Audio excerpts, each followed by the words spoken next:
is sick. Damn it, Hunter. What are you getting us into? Hi everyone, this is AJ and welcome back to the channel. Welcome to a new movie review. Today I'm going to be talking about the movie Fall.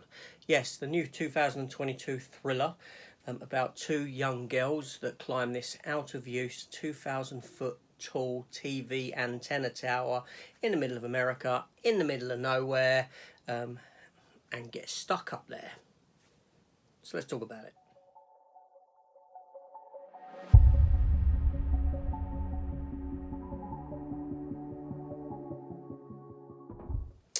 Okay, so as I previously said, this film is a thriller. It's rated 15 here in the UK. It runs for 1 hour and 47 minutes and is directed by Scott Mann. Now, Scott Mann has directed some stuff in the past. Looking through his IMDb, the two that I recognise are Heist and Final Score. Both films that I found to be enjoyable enough, but not overwhelming, but you know, they weren't horrid films or anything like that. They were a fun time. They passed 90 minutes, however long they are. This film was written by Jonathan Frank, who actually directed Final Score as well. So these two have worked in partnership previously. The film stars Grace Caroline as Becky Connor. Now, Grace Caroline will soon be seen in the new Shazam movie, and she was in the previous Shazam movie also, as one of the sort of superhero versions of the children. The film also stars Virginia Gardner as Shiloh Hunter. Now again, she's appeared in many stuff. I believe she was in the 2018 Halloween movie and Marvel's Runaways, among other things. And the film also has an appearance, or a couple of appearances, by Jeffrey Dean Morgan, he who plays Negan in The Walking Dead. Who are you? Oh, you better be joking. Although Jeffrey Dean Morgan, the amount of time he's in it, he was probably only on set for maybe 1 or 2 days.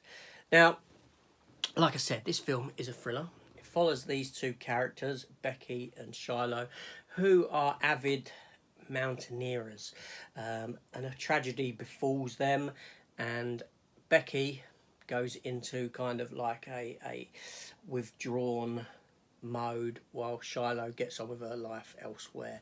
And a year passes after these events and these two girls come together again, and Shiloh is now one of these YouTubing idiots that climb onto structures just to get likes and follows and this sort of a thing, and she talks Becky into coming with her, climbing this tower in the middle of nowhere, and thusly they go and do it.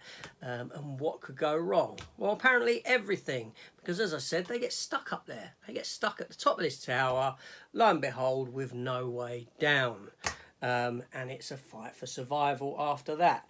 Now, I'm not going to go into the story or the plot because I could spoil the film for you. Now, I sat down, I watched this with my wife, and she's acrophobic. She doesn't like heights. So a good indicator as to whether this film actually works or not is her. So as I was watching the film, I was watching her as well, because I find her looking away from the screen at times and this sort of a thing. Now, the film isn't overly large, hasn't got an overly large budget, and it does show at times in some of its special effects, but not many. For the most part, the film looks wonderful. It is very well done, I will say that. The film knows how to build tension, and it certainly does it in droves. I mean, I don't particularly like heights, but I'm okay with heights. But I was feeling a bit tense during some of the scenes, especially as the film progresses. It does build that tension, and you start to imagine what it would actually be like at the top of this tower on this little platform with wind blowing, all this sort of thing. How are you going to get down? You can't get in touch with anyone or anything like that. Just fantastic. Now, the two primary characters, or actresses, Grace Caroline and Virginia Gardner, they were very good in their roles. You know, I got a sense that they had been friends for a long time in the context of the story. They worked well off of one another. Now, unfortunately, I did find the film to be somewhat predictable. There were plot elements that I announced to my wife before they occurred, but the film does have one major twist that I didn't see coming, shall we say, and it just sort of turned it on its head at that moment, and it was just fantastic. So that's why I didn't really want to go too much into the plot of the film, because of these elements, and I would spoil the film for you.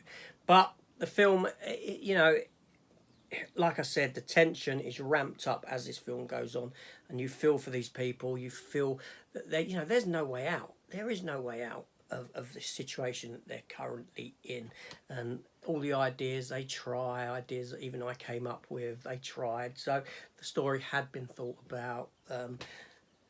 There we go. The soundtrack for the film was very good. It utilised it worked well for what was being visually presented on the screen at the time. But yeah, so this is hour and 47 minutes that was very enjoyable. It did work. It was a decent film. It was a good film. A film that I would watch again. A film that I would pick up on physical media because I enjoyed it to that extent. And yeah, and there we go. Just one little sort of trivia bit. This film was actually had 30 F-bombs in it throughout in its original form, but when Lionsgate picked the film up for distribution, they wanted to drop the rating to a PG-13, America, and they used an artificial dubbing technology that altered the mouth movements of the characters to rid themselves of the continued F-bombs throughout the film. And they're not needed, they're not required in the film. It wouldn't have made the film any better if they were swearing frequently throughout or anything like this. But it's a fun film, it ramps up tension, it has a few surprises, a few predictable moments, but all in all, a good time was had. This is AJ, thank you for watching. If you've seen this film, then let me know down below, or if you intend to watch it or anything like that, and I'll see you on the next one. Hit the subscribe button, come join the channel. Take care all.